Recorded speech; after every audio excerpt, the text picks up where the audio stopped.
and welcome back to Crushing It with Kitchen Remodeling. I'm Mike Goldstein. Today, I'm joined by Sean Dennen, an expert in sales coaching and consulting. And in this interview, we're going to dig deep into what it really takes to build a stronger sales process, close more deals, create a sales system that really helps business owners like kitchen, bath, remodeling owners, as well as their sales managers grow with more confidence and consistency. So whether you're the person handling the sales yourself or you manage the sales team, this conversation is going to give you practical insights you can apply right away. And we're going to do all of that just after this. Are you looking for some fresh ideas to jumpstart your kitchen remodeling business? Welcome to the Crushing It with Kitchen Remodeling podcast.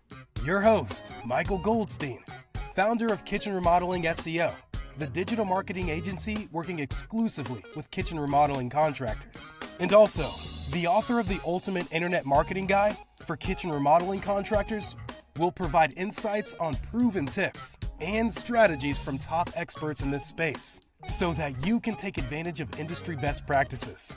Your host, Michael Goldstein.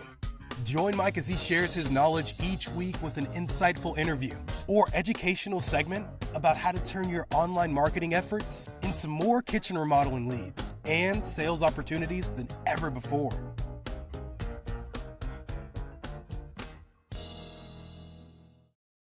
And we're back. And with me, as I promised, is the one, is the only, is Sean Dennin. And Sean, thank you so much for joining me today. Thank you so much for having me, Mike. This is going to be fun. Absolutely. And Sean, by the way, for those people who don't know who you are, if you don't know who you are, I don't know if you're stuck in the Stone Age or something. This guy is just everywhere. But for those who don't, who the heck are you? What is it that you do? Yeah, so thanks, Mike. So, I try to be on the internet as much as possible. So hopefully some people do know me, but I really concentrate on sales coaching at this point in my career. I'll go through a little progression of my career. I've been a serial entrepreneur for over 20 years now at this point. Was originally in the IT space, so I helped scale and grow a pretty large IT company. From that point, I moved into more the legal services side. So I did a lot of e-discovery work. We had a pretty large e-discovery company. We went in the trial support. But all along this mission, I knew what my true passion was. And I've always been on the marketing and sales side, right? So like in any business, in any role, in anything that I took on, I've always been on the marketing and sales side. So that decided back probably about 10 years ago, decided to move into the marketing space. I acquired a small marketing company focused, and we were working exclusively with law firms. We were able to scale and grow that. We later acquired a second marketing company focused in the veterinary space. So I love doing that. I love internet marketing. But through all that, like, what I really found and what I really discovered is that my true passion is helping people with sales and just moving forward conversations. Sales has changed dramatically, right? Like we live in a world today that is completely different. So people think of like sales training from back in the day and like, okay, we're going to, follow up with a lead. And, as long as you get back to them in 3 days, you're okay. Like we're in a world where if you don't get back to them in 5 minutes, we're not okay, right? So the world's changed. And I just love doing that, right? Like I love working with people because so many people, Mike, are right there. So many people have all the ingredients. They have leads coming in, they're working with companies like yours and, they're getting leads and everything, but we're just not seeing that ROI. And I see that it happens a lot in the sales process. So I think that's what we're here to unpack.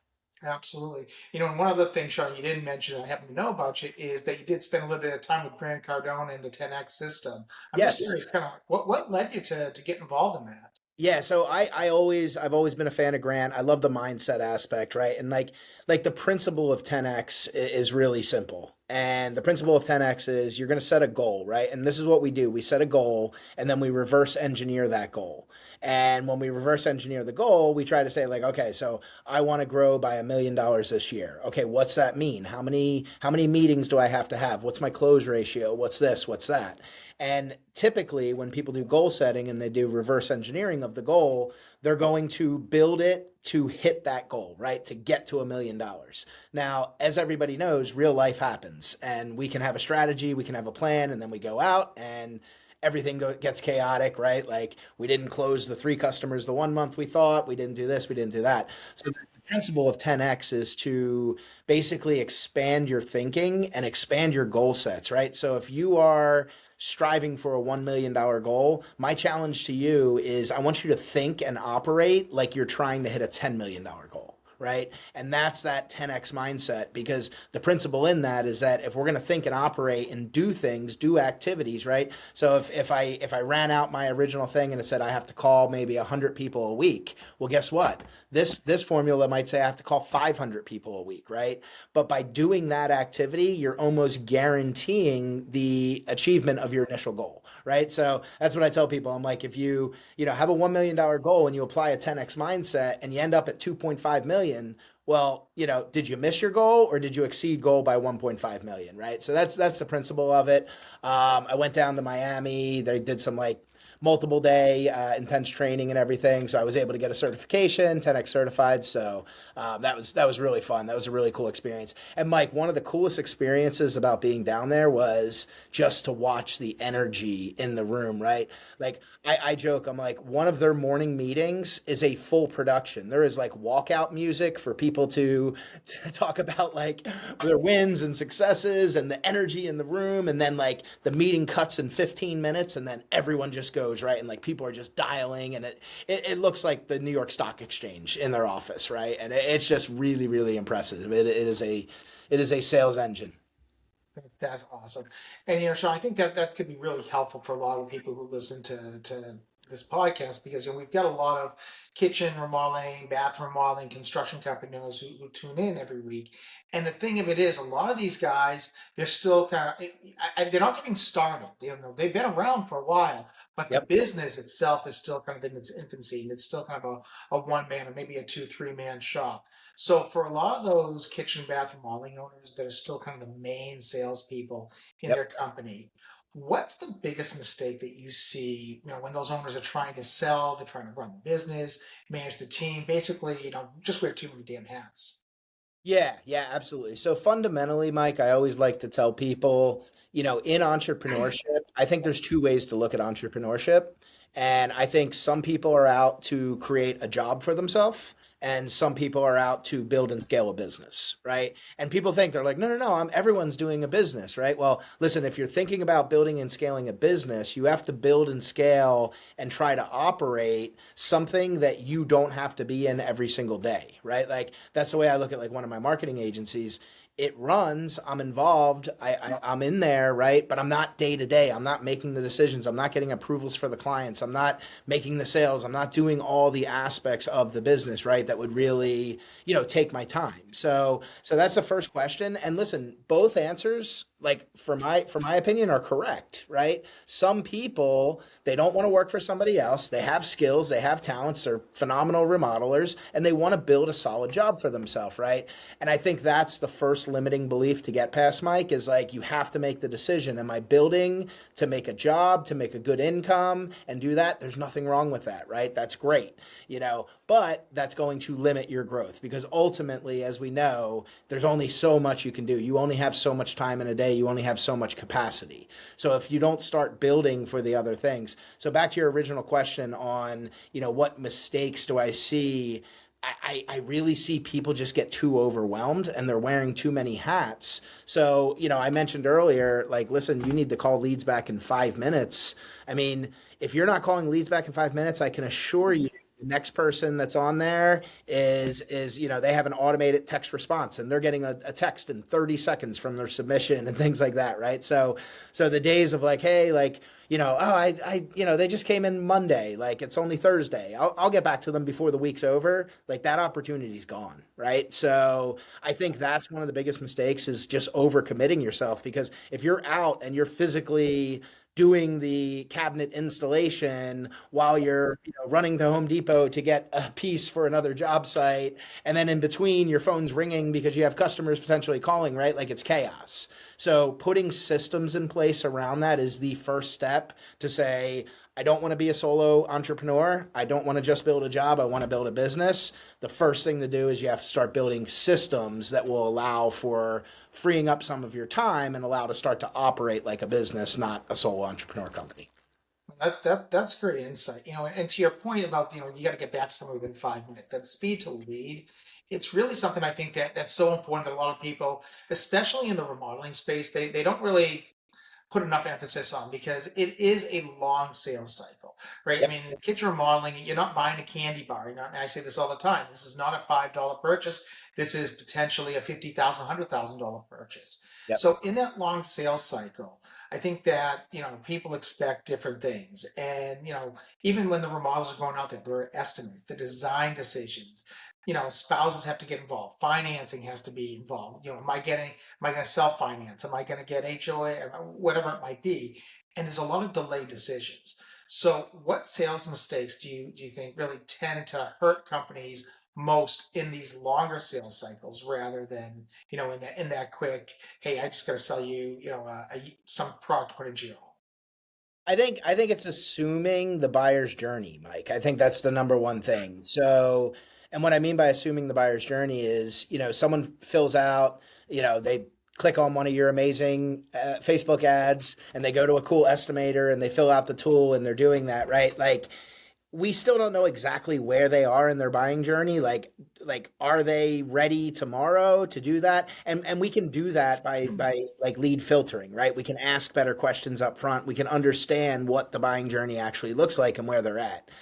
As you mentioned, Mike, some of these things are 3 months, 6 months, 9 months. These are large ticket items. These are decisions. These are people, people think through this stuff, right? It's not just a quick, like, cool, I saw that on the internet. I want that, have it shipped by Amazon to my house tomorrow, right? Those are quick buyer decisions, long sale buyer decisions. So I think the biggest mistake is that we just assume, okay, this person is ready to buy today, and we don't even ask them that, right? Like, one of the things that I love to do, Mike, is if someone's reaching out to me about a coaching engagement or doing something like that, that's one of the first conversations that I have is like, okay, so what does moving forward look like? Like, what position are you in? Like, is this a decision you're making this quarter? Is this? Now, I'm not just like, when are you going to pay me? When are you going to pay me? Right? Like, it's more about just understanding, because I want to be able to match with you. I want to be able to, hey, listen, if that's the case, then there's no pressure, right? Like, we're going to stay in contact. We're going to, touch them. We're going to think, but we're not going to sit there, because the reality is like, here's another mistake that people make. They assume that the number one objection is price, right?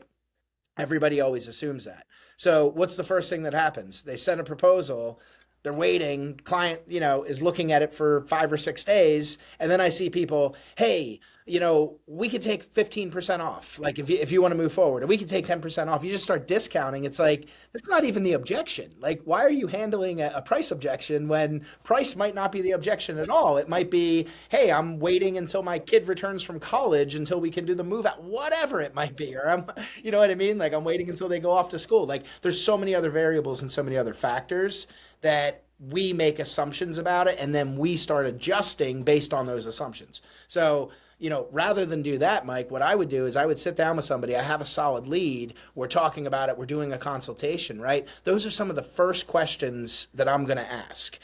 Okay, so just in terms of, is this a 0 to 3 month, 3 to 6 month, right? We can range it. We can put some ranges on it, but get an understanding of the buyer's journey prior to, hey, what type of offers can I make? How can I do this? How can I do that? Because you're going to start, throwing margin on the table that never needed to be thrown on the table, and you're going to start losing momentum. And so, yeah, I would say don't assume the buyer's journey, right? Like, get information before you start making reactions to objections that aren't even there. And I think what I'm hearing you say more than anything is, like, there needs to be a system and a process that you're following to get to what is the right objection, what is the next step we're going to take, not just, hey, I gave you a price, oh, you didn't want to go with it, how about if I reduce the price, and then just assume that that's the end all be all of all of it. So I think that's probably something you kind of are able to figure out pretty quickly when you start working with something. So when you're coaching, a business owner about sales, you start working with them, what are the early signs that they really don't have that sales process, or that they're relying just too much on personality, that they're winging it, that they're just going to make a bunch of assumptions and hope the prospect just says yes? So the first thing I always ask people is, what CRM are you using? That's the number one thing I'm going to ask people, right? How are you tracking these leads? How are you keeping them organized? How, like, when do you know where the lead came from? At what time did the lead come in? Are we following up with them quickly? Like, how do we know that? Like, if it's just a random, oh, I got a voicemail, and it happens, right? Like, we have like a Google Voice line, and it like forwards to our cell phone, and we're out at a job site, we're busy, and you have messages, and it's like, hey, did someone even get back to them, right? So the first thing I'm going to ask is a system, because with a system, Mike, as you know, you provide these, it's going to automate a lot of things that are just not like humanly possible. Like, Mike, I get Facebook ad requests and things about my coaching programs at 3:30 in the morning. Like, well, Sean, are you calling those leads back at 5 o'clock, in 5 minutes at 3:30 in the morning? No, but my automated responder is texting them immediately saying, hey, received your information. Can't wait to chat with you about this. I'm going to reach out within the next day, blah, blah, blah, blah, right? I'm buying myself that time. I'm showing the buyer, yes, I've heard your request. I do want to talk to you about this. Yes, it's not right this second, but I'm buying that time, right? So like there is like internet studies that show if you have some sort of autoresponder or something, right? Like even if it's just an automated callback or just something, the likelihood of that prospect waiting to have a conversation with you in 24 or 48 hours like quadruples, right? Because they've heard from you, you've touched them.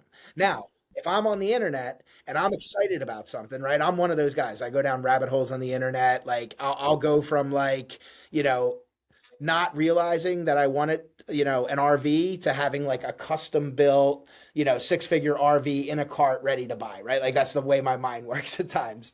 And I just go down those rabbit holes. But again, it's more about like understanding where they're going to be, understanding, how are we going to close them? What are the techniques, and just how quickly we're getting back to them. So, if I get a message back from somebody that's like, hey, we received your request, we're going to work on your custom quote, we're going to get this, I'm like, cool. Now, if I submit something and I don't hear anything back and I get no response and I don't do anything, I'm excited. I want to know the price of this RV, right? So I'm going to go to the next builder and I'm going to build one out, and hopefully they're going to give me a price quicker, right? Like, and it's just the way that we operate now. And, it's access to information, Mike. Like I heard this really interesting thing that they were like, and access to information is a good thing and it's a bad thing, right? Because it's creating a lot of distraction. I heard this thing that in 24 hours, living in 2026, the average human consumes more bits of information than an entire lifespan in the 1700s. Okay. And if you think about it, right, like think about the way things would move and the slow, like, oh, wow, like here is a new fruit. Like, let's discover this fruit. Let's talk about this fruit. Let's, realize what it is. Is it poisonous? We need to test it. We need to this. We need to that. That's like months of time to like find out. Now, all I need to do is go to ChatGPT and be like, hey, picture, what is this fruit? What are its health benefits? What is this? What is that? And instantaneously, I have years of research, right? Like instantaneously. So I just thought that was interesting because like, have we evolved as a human species to keep up with that information? Like, no, that's why like so many of us are so distracted and ADHD rises, rates are going through the roof and all these things. It's a product of our environment. So we have to adapt and we have to adjust and we have to be there and like work with the system that we're in, right? Like work with the environment we're in. That's so interesting to say, because one of the things I've always told people is, there's been a paradigm shift in the way that people collect information now, and Yep. we just live in a society of instant gratification. Yep. I mean, even just looking at how search has changed, and like we no longer look at those 10 blue links. All we want to know is, here's my question, give me an answer. And if I don't like what Google answered, I'm just going to ChatGPT. I'm going to ask that the same question, and then I'm going to go to Gemini. And I'm not actually looking at all their different answers. I'm just, what's the first one? Okay, what do you have to say? What do you have to say? Yep. And and it's very similar, I think, in sales, in that people are, they get a lead in, and then the lead wants an answer right away, and then oh, maybe I haven't decided I want to go with you yet, so I'm just going to move on. I want to find out what this guy, and this guy wants. And when you think about that, I think a lot of business owners say, like, well, we don't have enough leads because we're not closing deals, right? And the real issue oftentimes is that they're just not converting the leads the way that, they used to. So how do you think that somebody really can tell the difference between, hey, we don't have enough people we're talking to, we don't have enough lead generation, and really we've got a sales conversion? Yeah, so first things first, you have to track and measure everything, right? So, of those leads, what's the closing? With your industry, Mike, you have to look at that as well, right? So you can't just do a correlation and be like, okay, well, we got 7 leads in the door, but no closes.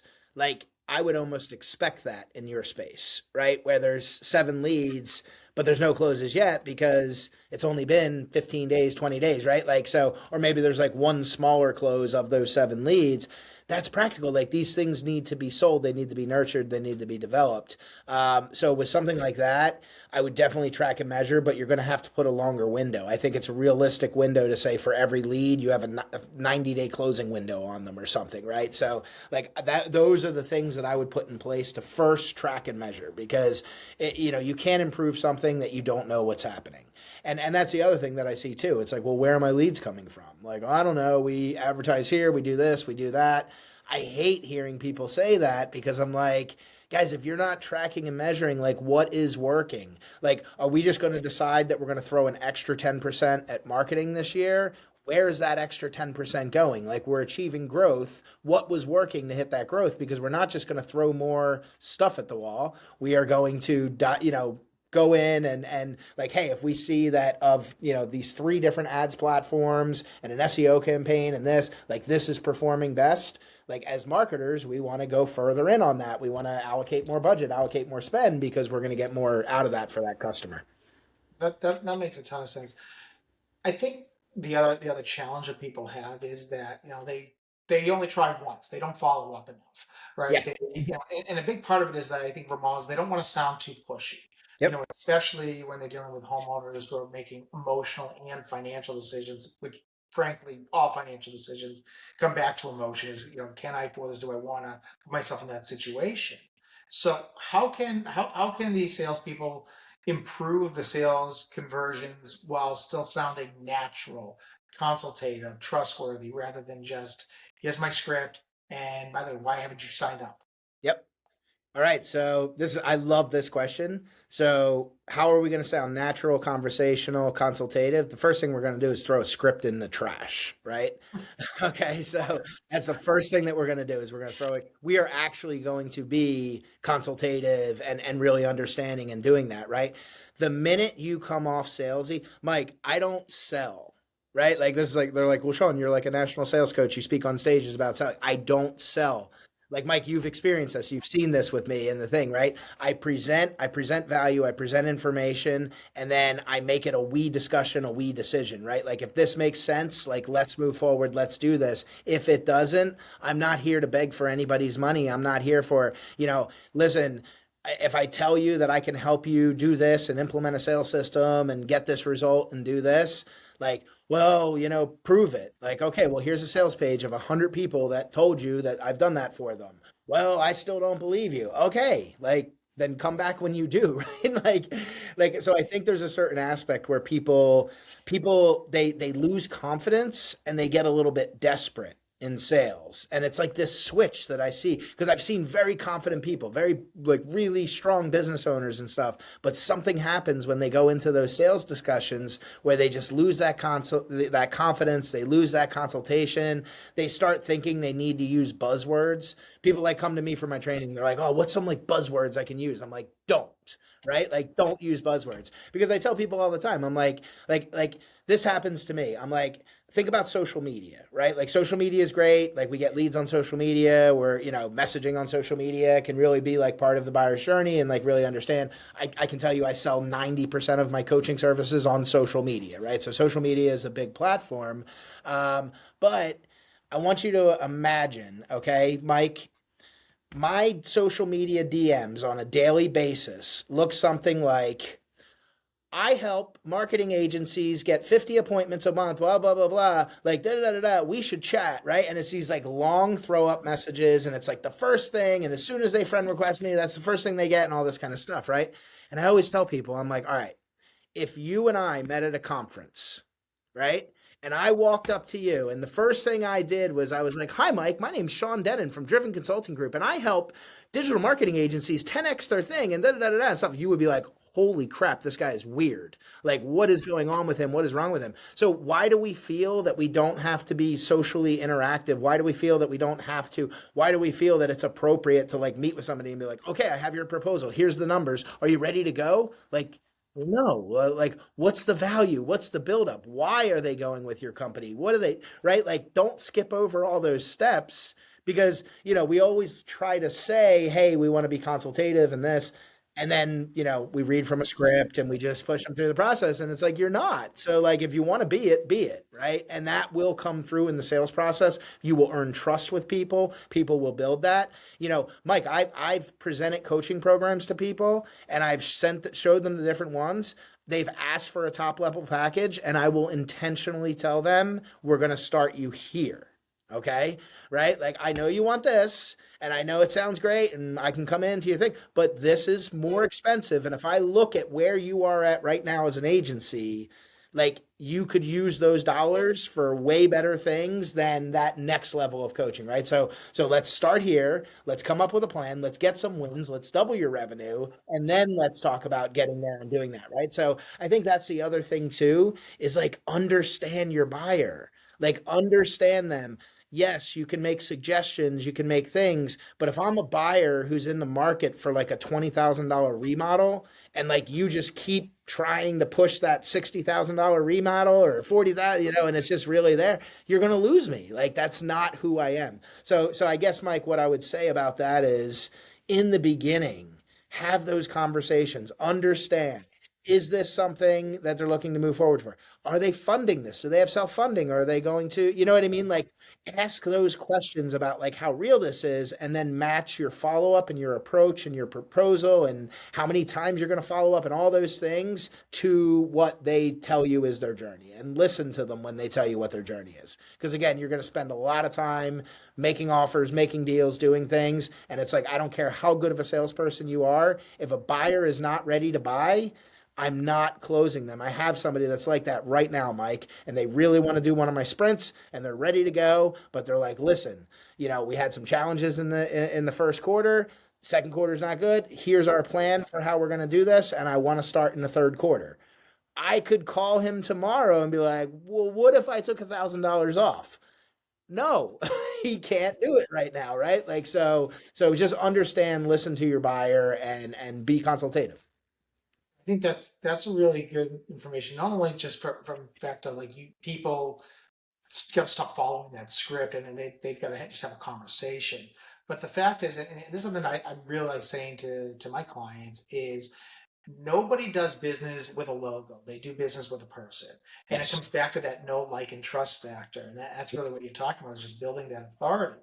And that works really well, when, especially when you're the owner and you're the salesperson, and now you can, people really want to help you in your business.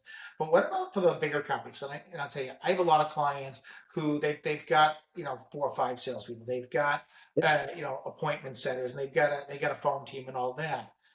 So would you say are kind of some of the most effective sales coaching, or what does that effective sales coaching look like from the manager's side? How do you help people improve without just putting them under more pressure to make more and more sales? Yep. That's a great point. So number one is have a proven system and model. So one thing that I do, I help people place salespeople at times, Mike. And one of the first questions that I ask is, what's the offer? What are we reaching out? How many times have you done this, and how much success have you had with this? Right. And I'm not saying that like it's a non-starter if they haven't done it, but it's also an expectation setting thing, right? The biggest mistake I see people make is they hire somebody, like a setter is a perfect example. Hire somebody, I buy a cold lead list for, 1,500 leads in my industry. I hand it to a setter and I say, go get me appointments. Mike, I've been doing this stuff for over 20 years. If you do that with me, I'm going to struggle to get appointments. And I feel pretty confident about my ability to talk and be on the phone. And I have thousands and thousands and thousands of calls in my career, right? So I feel very confident about that, but I'm going to struggle in that. Like anybody's going to struggle in that. So the first thing I always ask is, have realistic, how are you setting your expectations? How are you making those realistic expectations, right? And my thing is like, have you done it? So if someone is like, hey, listen, I want my sales reps to have a 30% close ratio, my first question to you as a business owner, Mike, is that's great. How many years did you maintain a 30% close ratio? Well, I mean, but they're sales guys, they're better and da da da da. Well, yeah, but you're a sales guy too in the beginning of everything. Like, is that a practical, realistic thing, right? And if it is, and I can prove that, right? So, Mike, if I have a new thing, like I haven't cold called in one of my businesses in a long time, but if I do have a new idea and I want to test something, I do it for fun. Like I will literally take a list, I will call 50 people, I will use the same script that I'm using, or I'll make a modifier, or maybe I'll split test it, 25-25, and I will test it and I will be like, hey, if this works this way and I can do this and I can prove that, then my realistic expectation should be if I can call 50 people and I can get 10 appointments, my realistic expectation of a setter would be if I give them 50 people, they're going to book me 5 appointments. That setter hasn't been doing this for 23 years. That setter hasn't been, right? Like, so I actually take it, I set the bar, I lower the expectation a little bit, and then I say, this is your baseline, this is your expectation. So number one, having the proper expectations, I think is one of the most important thing.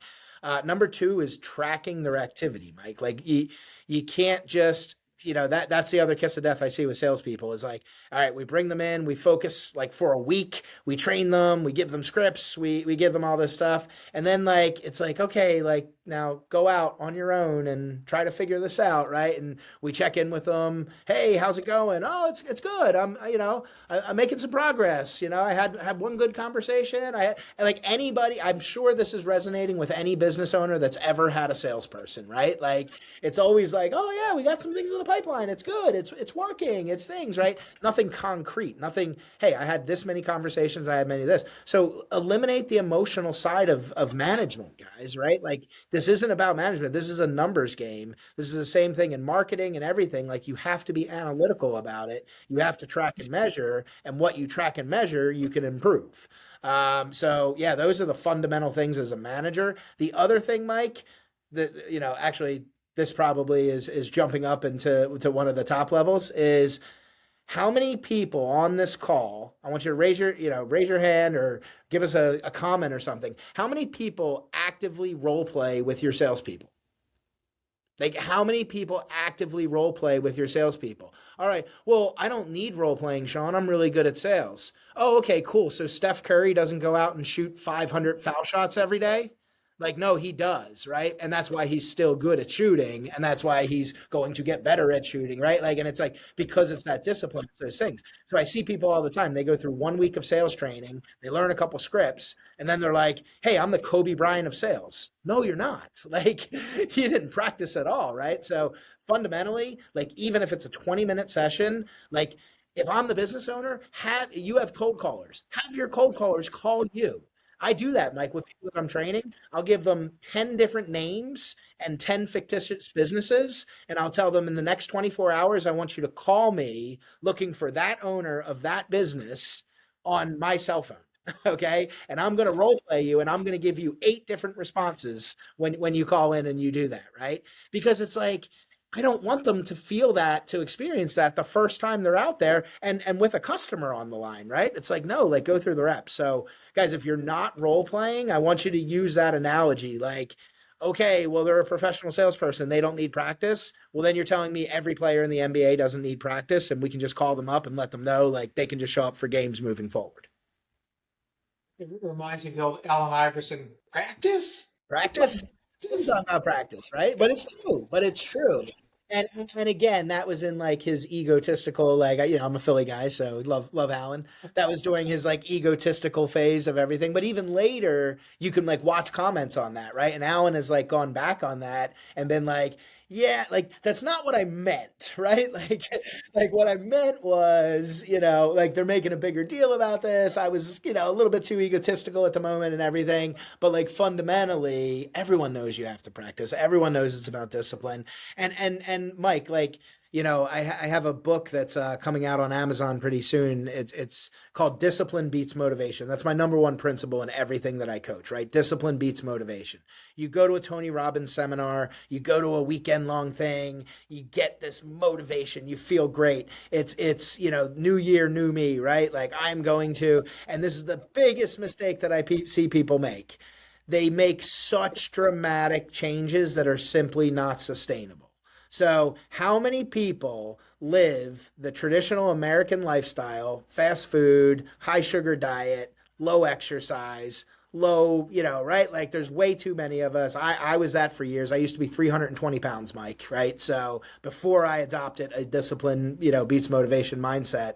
And and that's really where that came from. And that was about 12 years ago. So I've been able to maintain that weight loss for about 12 years. It's one of the things I'm most proud about because it's something that I truly struggled with. And it was a battle and it was, something hard. But I was always looking for, Mike, I've moved businesses from 7 million to 14 million in 18 months before, right? Like, and I've done things where I'm like, I like things fast. I want things fast. So as soon as I decided that I was like, okay, like this is ridiculous. Like I'm literally a walking heart attack. They're telling me I need medication to be alive. Like that's a problem. So I'm like, all right, I got to change this. I got to do this. Well, I spent probably 9 months to a year looking for every 21-day fix, every quick fix, every fad diet. I mean, you name a diet, I tried it, I did it, right? Like every keto and one meal a day and, carnivore diet, like name it. You name it, I tried. I went vegan one time. Like I don't even like vegetables. I went vegan, right? Everything you can think of, I tried. But Mike, I wasn't searching for a long-term fix. I wanted it quick, right? Until I met an amazing personal trainer who I'm like, hey man, listen, I've been trying to do this. I'm struggling, like what's going on and everything. And he looked and he goes, how many years did you spend getting obese? And I'm like, probably the last 10 years, man. And he's like, cool. So why do you want to fix it in 2 months? Or why do you think it's fixable in 2 months? Right? Totally changed my mindset. And he's like, we're not going to lose weight, Sean. We're going to build muscle and we're going to change our body composition and but it's going to take time. So if you commit like a year and a half to this process, I am telling you, you will have long-lasting, sustainable results. But the fitness industry doesn't tell you that because they want you to keep you on that hamster wheel, right? So I use the fitness analogy a lot, Mike, not because it's just personal to me, but it's the same thing in sales, right? I see it all the time. Someone goes to a conference, they come back, they're motivated. All right, I'm going to make cold calls. I'm going to finally do it. They do it for like 3-4 days. They get kicked in the teeth in a little bit. It's not fun, whatever happens. Then they get busy and a client calls and they got to run and they got to do a client site and everything. And then it just falls off, just like someone coming from 300 pounds of morbid obesity and no movement. They wake up on January 1st and they're like, I'm going to wake up at 5:30 every day. I'm going to go to a boot camp. I'm going to drink all this water. I'm going to eat quinoa. I'm going to do this and I'm going to do that. And I'm going to make all of these changes. And I'm going to expect that that's going to stick. Like you are setting yourself up for failure. So take it in small chunks. Discipline beats motivation. If you feel motivated, right? Like this will happen. You go to a conference, you get a big win in your business, something happens, something that makes you feel motivated. I want you to take that motivation and I want you to design a 90-day plan. Right? So if you're saying like this motivation, I'm going to start creating content for my business. I see that all the time too, right? I'm going to start on social media. Great. Awesome. You should. Now, before you post your first video, I want you to create a content plan that's going to be sustainable for 90 days, right? Because if you just post 1 or 2 videos and stuff, right? Like your mom's going to like it and like the people that originally liked your page, but it's not going to feed the algorithm. It's not going to get out there. Right? You need to be consistent and disciplined about it. But Mike, is it easier to walk into a gym and be like, all right, cool. Like I've never really been in this place. I see a lot of machines. I see a lot of sweaty people with muscles. I'm just going to start doing it. Or would it be easier to walk in and see a personal trainer standing there and say, hi, what are we working on today? And they have a set list and they have your reps set out and they have this and they have that, right? It's much easier to do that. Well, that's simply having a disciplined plan and process in place. It's not motivation. The motivation's there. I showed up, I'm here, but the results come from the disciplined process in place. Same exact thing in sales. That makes a ton of sense, and I think a lot of it is just mindset. And that's really what you're talking about is kind of having that right mindset and then acting on it. Sean, let me just ask you this.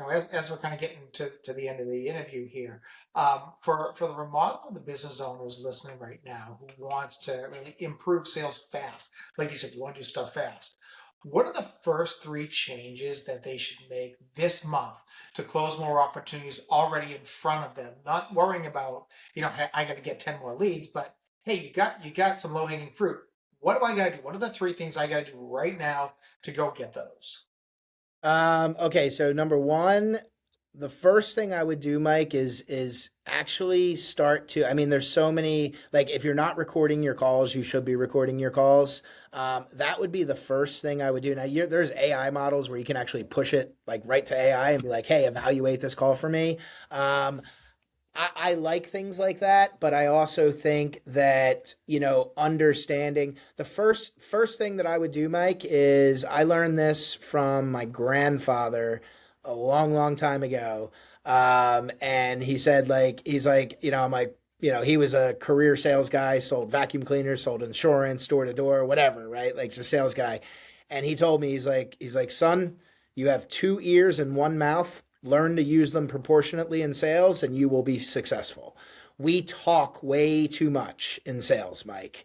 We try to fill every quiet piece of a conversation. Like, we deliver a price. I've watched hundreds of sales calls for people.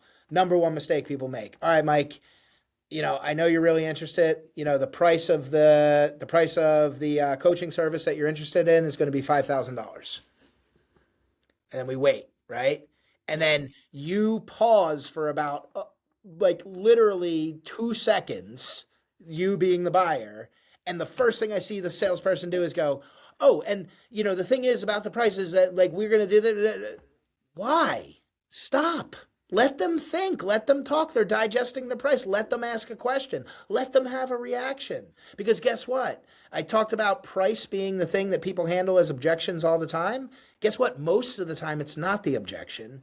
And when they have a reaction, most of the time, it's what's called a reactionary defense response. It's not a true objection. I'm going to give you a story. You go into a steakhouse, right? It's the best steakhouse in town. It's a nice place. You sit down, you sit across from your spouse, you open up the menu, you're like, I'm here, I'm ready, I know what I'm here for. And you see the 10-ounce bone-in filet, and it's $130. And you're like, damn, that's expensive. But you still buy the steak, right? So was that a reactionary defense response or was that an objection?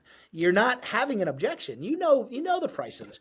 Know what it's going to be. You're having a reactionary defense response. If I'm never, selling digital marketing like you do, Mike, if I've never spent any money on digital marketing and you tell somebody hey, your package is going to be about $5,000 a month, initially they're going to be like, oh, that seems expensive. Why? Because they're coming from zero, right? So there's ways to do that. There's ways to frame that. One of the things I always tell people is price framing, right? So, if they are looking let's put this into a remodeling thing. If they were looking at certain things and it's like, hey, if we do it this way, the price might come into $65,000, but we do have this option where we could make this, this, and this and do it this way. And now your price is going to be about $42,000, right? It's immediately it's okay, that's value. They're working with me. They're being consultative. It's not just hey, how much can I try to milk out of them? So that's number one, be consultative with it. Number two, go back over your pipelines, guys. If you have a CRM or if you've been tracking any of these leads, you're sitting on a gold mine. There is unconverted. I always tell people, if I come into any business and start working with somebody, there is unconverted revenue in your CRM. I promise you. I promise you, somewhere in that CRM, there is unconverted revenue. So start doing that. Reach out to people. Start talking about when we're reaching out. It's not just hey, so you ready to buy your kitchen, right? Connect them to the emotional thing. This is the other thing. People don't want new cabinets and a new floor and a new faucet. They want a new environment to entertain. They want a new environment to cook meals for their family. They want this, they want that. So let's make sure that we're using that. It's not like, well, Mike, do you want the 12-inch brass, spigot or the 14-inch brass spigot? Because I don't give a shit, right? I want a new kitchen for my family to enjoy Thanksgiving this year. That's what I want, right? Or I want a good entertaining space, or I want this, I want that. So when I'm going back and I'm reaching out to everybody, I'm going to literally ask them questions like, hey, so when's your next family holiday meal? And are we going to have the kitchen done by then? Right? Like, is that going to happen? Right? Like, get them emotionally connected. When I do a closing call, this is how I do a closing call. Mike, we come in. One of the things I do that's different than a lot of people in the industry, I show price first. Okay. A lot of people wait. They go through the whole presentation. They show price. We have a whole podcast episode of why I show price first. But simplistically, I like to get into a call. I do 3 phases. I'm a big fan of Steve Jobs. Steve Jobs always did everything in 3 phases. So everything I do is in 3 phases. First phase of the call is, Mike, thank you so much. Glad to have you back here. Hey, Mike, before we dive into the proposal, wanted to check in on a few things. Last year, you told me that you were flat in growth. You didn't see any growth, and you've kind of been that way for about 2 years. You did grow to like 1.2 million, and then you guys stalled there. Is that correct? Yes. Okay, well, I just reminded you of a pain point that is really bothering you, right? That's what you want to change. You don't want to buy my coaching. You want to change that pain point. So I identified that pain point. Hey, and I also understand that you did this, and we now have a new sales rep, and we need to do this, and we need to get a higher volume. But yeah, yes, perfect, awesome, right? Why am I doing this? Why am I spending that 5 minutes? People buy based on emotion. I want to reconnect them emotionally to what they were feeling when they filled out that estimator, when they asked for that free 30-minute call from me, when they asked, I want to bring them back to that emotion. And then phase 2 is I'm going to show you the price. So Mike, the price of the service that we discussed is going to be X. I'm going to pause. I'm going to let them react. My favorite thing to do in that is, number one, like this kills because people just laugh, is I show price to somebody, right? And I get my reactionary defense response that I'm looking for, which is like, wow, that's a little expensive. My best answer to that is, well, Mike, of course expensive. I haven't told you what you're getting yet, right? Just something that just lightens the air. Like, okay, well, yeah, you're right, right? You know what I mean? Like, and it's just, you just lighten the air a little bit. The other reason that I'm doing that is, if I'm asking you to make a decision and a significant decision, right? We're talking about, multiple $1,000s a month, maybe $50,000 kitchen. I'm asking you to make a decision. I want to make sure that you're framed right, that you're there, that you're understanding of that. And if I'm asking you to make a hard decision like that, why am I going to tell you? So when you showed up for the meeting, Mike, the reality is the number one thing you're thinking is, what does this thing cost, right? What's this going to cost me? So I can do the most fantastic presentation and have slides and have all this cool stuff. And then you be like, oh man, like this is great. But like in the back of your mind, all you're thinking is, what's this cost? What's this cost? What's this cost? I'm going to put that up front, get it out of the way. If you have a price objection, I'm going to make you laugh about it. And then I'm going to say to you this, Mike, my goal for the next 20 minutes is to help you make sense of this investment. If at the end of this call, this investment is making more sense to you and everything, then we're going to be in a position to move forward. And I'm excited about that. And I'm not. If it does not make sense to you by the end of this call, we still have work to do. And let's have that conversation and do that. Why do I say that? Because I'm framing them for my closing question, which is, Mike, on a scale of 1 to 10, 1 being you can't wait until this guy shuts up, 10 being my pen is in my hand and I'm ready to move forward. What do you feel? Where are you sitting right now, Mike? Where are you sitting? Why do I ask that? Because 10, I'm closing them. 1, I haven't gotten a 1, but I'd like to get a 1. It'll be funny. But an 8's perfect. I love an 8. Okay, so there's a small gap. What is that gap? I got to talk to my wife. I got to ask a partner. I got to this. I got to that. Now we're finding real objections, folks. The real objections live in that small gap. We use that a lot in our business as well. And Sean, you've just dropped some real great knowledge bombs on us, for the last hour or so. And I want to thank you for being here and sharing your experience with all my listeners today. And there were a lot of really valuable takeaways in the conversation for business owners, for sales leaders who want to improve their sales process, drive more growth in their remodeling business. But for anybody who really wants to talk to you, wants to learn more about how your coaching program works, how you can maybe help them actually take the leads that are generated for them and go and close them, how do they find you? How do they get a hold of you? Yeah, so they can just go to drivenconsultinggroup.com. There's a lot of information on there, guys. Listen, I go with results. So what you're going to find with a lot of my marketing and information is just people talking about their experience and working with me, and things like that. So yeah, I love talking to people. I love having a free assessment. I'm an offers guy, right? I think I've kind of like got that MO now where it's like that's the other thing. It's like, listen, give me a good offer, Mike, and give me a disciplined approach, and I can turn anything into $1 million, right? Like, but if that's off, I can't, right? Like, so I just literally, I just closed a salesperson yesterday, and they're like, "Hey, do you confidently feel that we can get to this and stuff like that?" I'm like, "Hey, before you actually sign, I want one meeting. I want to understand the product. I want to understand how you're positioning it. I want to understand how you're offering it and all these things, because I got to know that it's a winning offer. I got to understand that it's really going to resonate, because we're dealing with cold traffic, Mike. If we don't have offers, so like that's one of the things, like within your space and everything, like I know people are afraid. They're like, well, I don't want to seem like cheap. I don't want to seem this. I don't want to seem that. You don't seem cheap by making offers. Like, offers are important. You don't want to be like the, bring us anybody's quote and we'll beat it by 10%, like bargain, basement company.